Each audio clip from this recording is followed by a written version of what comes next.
ಅಲ್ಲೋ ನಾವು ಟಿವಿಯಲ್ಲಿ ಸೀರಿಯಲ್ ಎಲ್ಲ ನೋಡ್ತೀವಲ್ಲ, ಫೋನಲ್ಲೂ ನೋಡ್ಬೋದಂತೆ ಅಲ್ಲ, ಹೆಂಗದು? ಹಾಟ್‌ಸ್ಟಾರಲ್ಲಿ ಬರುತ್ತದು. ಇದೇನು ನನ್ನ ಫೋನಲ್ಲಿ ಅದು? ನನಗೆ ಹೆಂಗೆ ಗೊತ್ತಾಗುತ್ತಪ್ಪ ನಿನ್ನ ಫೋನಲ್ಲಿ ಇದೆಯೋ ಇಲ್ಲೋ ಅದು? ಪ್ಲೇಸ್ಟೋರಲ್ಲಿ ಹೋಗಿ ಡೌನ್ಲೋಡ್ ಮಾಡ್ಕೋ. ಇವಾಗ ಅಲ್ಲಿ ಹೋಗ್ಬೇಕಂದ್ರೆ ಹೆಂಗ್ ಹೋಗ್ಬೇಕು ಇವಾಗ ನಾನು? ಮೈಸೂರ್ದು ಬಸ್ ಸಿಕ್ಕೊಂಡೋಗು, ಅಲ್ಲಿ ಸಿಗುತ್ತೆ ನೋಡು. ಕೋಪ ಮಾಡ್ಕೊಳಂಗಿದ್ರೆ ಹೇಳ್ಬೇಡ ಬಿಡೋ, ಹೇಳ್ಬೇಡ ಬಿಡು. ನಾನೇ ಹೆಂಗೋ ಹಂಗೆ ಅಡ್ಜಸ್ಟ್ ಮಾಡ್ಕೊಂತೀನಿ. ನಿನಗಿಂತ ಫಸ್ಟ್ ABCD ಕಲ್ತಿರೋನು ನಾನು. ಕೋಪ ಏನು ಮಾಡ್ಕೊಂತ ಇಲ್ಲ. ಇವಾಗ ನಿನ್ನ ಫೋನ್ ಸ್ಕ್ರೀನ್ ಮೇಲೆ ಏನು ಕಾಣಿಸ್ತಾ ಐತೆ? ಸ್ಕ್ರೀನ್ ಮೇಲೆ ಟೈಮ್ ಕಾಣಿಸ್ತೈತೆ, 8:45 ಆಗಿದೆ. ಟೈಮ್ ಅಲ್ಲ ಅಪ್ಪ, ಆಪ್ಸ್ ಏನು ಕಾಣಿಸ್ತಾ ಐತೆ ನಿನ್ನ ಫೋನಲ್ಲಿ? ಪ್ಲೇಸ್ಟೋರು ಅಂತ ಒಂದು ಆ್ಯಪ್ ಇರುತ್ತೆ ನೋಡು.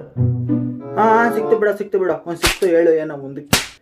ಮೇಲೆ ಚಪಾತಿ ಹಾಕೋ ಅಂತದ್ದು ಬಾಣ್ಲಿ ಥರ ಒಂದು ಆಪ್ಷನ್ ಇರುತ್ತೆ, ಅಲ್ಲಿ ಸರ್ಚ್ ಮಾಡು ಹಾಟ್‌ಸ್ಟಾರ್ ಅಂತ ಹೇಳ್ಬಿಟ್ಟು. ಸ್ಟಾರು, ಓ ಎಲ್ಲಿದ್ಯಪ್ಪ ಇಲ್ಲಿ? ಥೋ ಮತ್ತೆ ಟೈಮ್ ಬಂತು, ಫಸ್ಟಿಂದ ಹೇಳು.